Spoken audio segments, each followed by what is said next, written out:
Good morning, everybody. It is Thursday, September 1st, 2022. I'm your host, John Willis. Welcome to FreeSpace Now. I got some things to cover with you today, but first I want to give a big shout out to our sponsor, Share Healthcare.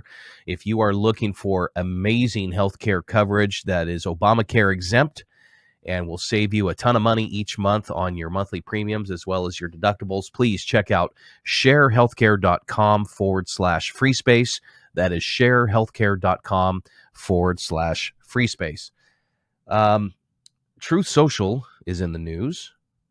Kind of a shocker. President Trump in the news? That's kind of odd. Truth Social's having some issues, of course, with big tech. Just another day in the wonderful world of dealing with big tech.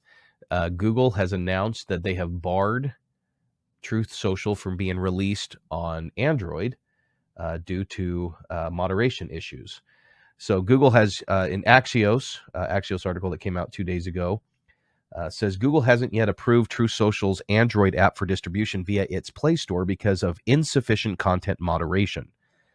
Truth Social's CEO Devin Nunes, a former congressman from California, last week claimed the decision about when the app would be available on Android is up to Google, but Google insists that the ball is in Truth Social's court.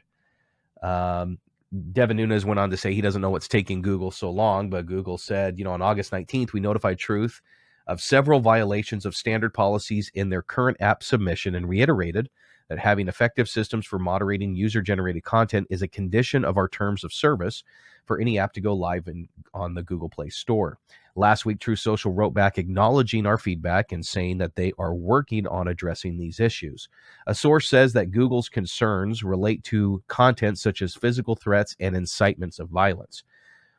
Truth Social does have a quote, sensitive content banners that appear before some posts that read, quote, this content may not be suitable for all audiences, close quote. But content that threatens violence may remains on the platform.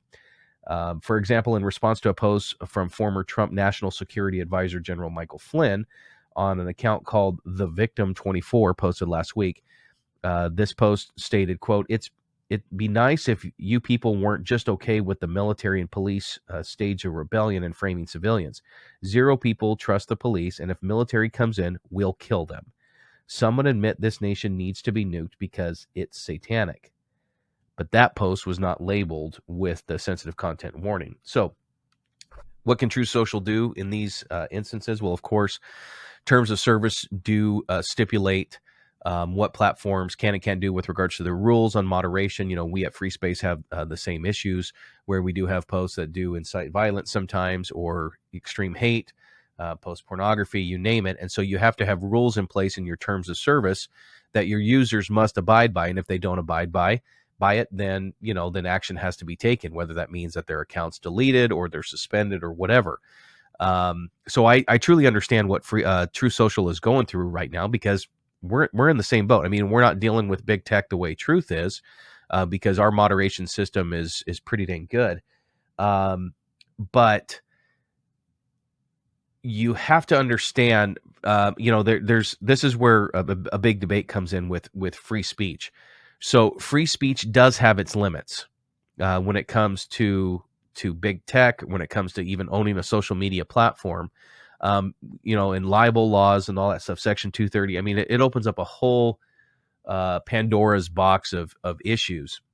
And so the way I describe it to people is just imagine a football field. You have 100 yards to hit everybody as hard as you can that's on the field, but you do have out of bounds lines, and there's certain rules that you have to abide by. And if you don't abide by it, then the ref throws a yellow flag, and you're set back a few yards or whatever it is. Or if you go to the extreme where you do something that is flat out illegal, you are removed from the game, just like in football. And so, this is where the terms of service really come into play. Now, last year with my team, we met with President Trump and his team. This was before Truth Social was announced. This was before, he was still kind of looking around at different platforms to join, whether it was Parler, which was trying to come back into the app stores, or Clout Hub, or Gab, FreeSpace, whatever. We were all part of those conversations.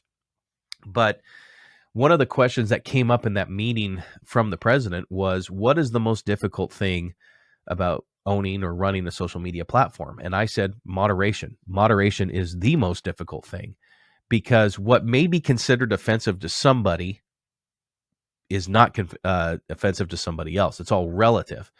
And so this is where you have to come up with a general set of rules that applies to everybody, but has enough leeway to lean one way or the other, so you're not, it doesn't look like you're focusing just on one particular ideology or opinion. And so when we were coming up with our terms of service for FreeSpace, we wanted to be sure there was a lot of common sense involved. So I explained to him, I gave him an example on how difficult moderation is. I mean, when you see pornography posts or someone threatening to kill someone, those are easy. But what if somebody posts a picture? There's a real famous picture from World War II of a Gestapo Nazi, SS or whatever he was, holding a pistol to a Jewish woman's head. She's kneeling on the ground, and he's getting ready to shoot her. Very, very famous photo. I'm sure you've seen it, unless you go to some liberal college that doesn't teach history. Basically thinks that history started during Vietnam. But if you see that photo and someone posts it on your social platform and there's no caption, just the photo, does that photo stay or go? Should it be removed because it's inciting violence against Jews, or does it stay because it's a historical photo? Well, on the FreeSpace side, that would be considered okay because that's a historical photo. Well, let's say someone posts that same photo and they add a caption that says, "This should never happen again." And, hashtag always remember, or hashtag never forget. Because that would stay, because what they're doing is they're speaking out against a Holocaust. We don't want to have another Holocaust. Always remember what the Nazis did to the Jews, so on and so forth. Well, let's say a third post is done, same photo, and someone says this should happen more often. Well, then you're opening up a big can of worms, because technically they're exercising their free speech, but then they're also saying, hey, we should kill more Jews. We should round them up just like the Nazis did, so on and so forth. So you can see you have to use common sense. You have to, have some sort of moral boundaries that you want to set on your platform in order to properly moderate certain types of language. Now, just like on both sides of the aisle, you got crazies on both sides. I mean, both on the right and the left. You've got extremes on both sides. You got the extremes on the left. The Marxists that want to burn the whole country down, make everybody enslaved to the government, so on and so forth, that are really, really pushing that. And then you have those on the right that are, flat out anarchists, where they don't want any government rule. They want us, I don't get me wrong. I mean, I understand the extreme libertarian ideology. I do relate to many things and a lot of the things that are in there. But if you go too extreme one way or the other, it always causes problems. That's why I'm a big fan of moderation in all things. But when you're dealing with the social media platform, you deal with people from all walks of life. And there's so many stories I can tell you about some of the fun stuff that we found on our platform. Yeah, it's definitely something that, when I get a phone call from my mom at 10:30 at night saying, honey, there's a post on there that probably shouldn't be on there, and it just barely posted, and of course she's the one that sees it before my team catches it. And I'm just like, oh boy. And so those nighttime phone calls are always fun. But yeah, so I totally get what's going on with Trump and his platform right now with the moderation side. Now, we always warned the president and his team, and as well as, we even have the same mindset, where you have to be autonomous and you can't be solely reliant on the app stores. I mean, that's one of the reasons that I like Gab, which is another platform, because they're web-based. So they don't need the app stores in order to have their platform. In fact, our FreeSpace 2.0 platform that's coming out very, very soon is autonomous from the app store. So even though we'll be listed in the app stores, both on Apple as well as in Android,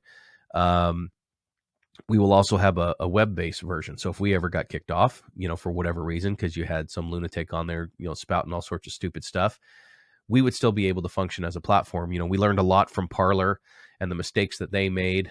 We've learned a lot from some of these other platforms, like Getter and Truth and all that, the mistakes that they've made, which, hey, it's not hard. I mean, it's very hard to run a social media platform, and we don't have billions of dollars like Facebook or Twitter, or some of these other, YouTube, where they can just create their own rules and then also control the narrative on everything. We don't have that authority or that control, but we are trying to take some of that back. But we've learned a lot. I mean, this past 18 months that FreeSpace has been out, we haven't really pushed it very hard as of yet. We're getting ready to. But really, we've just been kind of sitting back and kind of watching how things play out with all the I call it the platform wars, the alternative platform wars. And we feel that what we have coming out in the next few months with our new platform, as well as some of the strategic partnerships that we've put together, it's going to be like something you've never seen before. We're going to be taking social media to a completely different path than what you're used to. We want to be not only a free speech app. I mean, that's been done. We're fine. We're totally cool with the free speech side, but we also want to be that free enterprise app. We want to be that marketplace type of app where you can go to build your business, to build your brand, have the ability to make money without some big tech totalitarian overlord saying what you can or can't do with regards to advertising. So we want to be that tool. We want to be that asset. We don't want to be viewed as a pain in the rear to work with, because you don't have any other choice. I own a marketing agency. I totally understand how hard it is to get ads placed on Facebook or even TikTok now. It's ridiculous how they've literally shot themselves in the foot with regards to targeting different audiences, because they don't want certain things marketed to conservatives. Like, so back in the day, we used to be able to target, if you were like an Asian male eating SpaghettiOs, I mean, we would be able to target pretty that specific with regards to our target audience. Now it's so broad, where before we could do a sniper type of approach to targeting. Now it's more of a shotgun, because we have to pick certain words and phrases that would fall under a conservative type of banner, but it's not saying conservative. Because if we tried going right out there and saying, okay, we want to target Trump supporters, or we want to target those that are members of the NRA, or we want to target those that like guns or shooting, it's not going to happen, because those are no longer searchable type of tags in the ad platforms. Well, we want to take that back. With FreeSpace, we want to have that ability for business owners to target exactly who they want to target. And, that's very important to us, because, what makes America great is we give individuals the opportunity to succeed. There are those that don't want that. There are those that want you to be solely dependent on the government. And we're seeing that big push right now. And it's very concerning. I mean, big tech controlling Truth Social right now, literally preventing them to launch their app on Android, because there's certain rules that they're not abiding by. That's a real problem. But, we're also seeing it where, you've got the government trying to control gas prices and making them go higher and higher and higher. And they tell you why. Because we want everyone to switch to electric vehicles. Well, look what happened in California. California just banned the sale of new cars, new gas-powered cars, I think by 2035, I think was the cutoff. But then they're saying, hey, we want everyone to switch to electrical. Well, then yesterday they announced, hey, we can't have you charge your vehicle because we have a power crisis, because these morons haven't built nuclear power plants or a power plant in decades because of environmentalist concerns and all this stuff. It seems like anytime the government gets involved, things just get worse. They say that they're here to help, but in actuality, they're not. In fact, I saw a tweet yesterday from my friend Patrick Bet-David, who said that NASA has spent billions and billions and billions of dollars on these projects, and SpaceX was able to do it for just over 100 some odd million, and they were successful and NASA was not. And so it just shows that how much waste government money puts out there, how they just spend frivolously, and you wonder why we're trillions and trillions of dollars in debt. But California is the epitome of government stupidity when it comes to laws. I live in Arizona, which is right next door to California, and we jokingly say that we wish that there would be a wall placed on our western border to keep the Californians out, because whenever they come here, they vote the same way. They vote the same way that put their state in a way where they had to move out because they couldn't afford it anymore. Yet they still try to vote those same type of people into office here in Arizona. And we see the effect of that. You go to California right now, and gas is still $6 or $7 a gallon, no matter if you're along the coast, in Carlsbad down south or Los Angeles County. Gas is still extremely expensive. Why? Because they have so many taxes, and they have a water problem. Well, they could easily solve their water problem if they actually spent some of these billions of dollars that they're spending on stupid social programs and actually built some desalination plants. I mean, that's what Israel did, and it solved their water problem, where now Israel is a true oasis in the desert. They've got so much water, they don't know what to do with it. In fact, they were planning on building a desalination plant in Carlsbad a few years ago, but of course it was shot down. And, California continues with their water problems. They also don't want to build nuclear plants. Nuclear plants offer zero carbon emissions, but they would just want to build these wind farms everywhere that do not produce enough power. Neither do solar. Excuse me. So there's the simple solution that's usually the right solution, and then there's the government solution, which costs way too much money and never works. And they always err on the side of just making stupid decisions. So, we're in a goofy time right now. I'm hoping that an awakening will happen in this country where we realize that, this idea of Marxism has never worked. It's never worked anywhere it's been tried.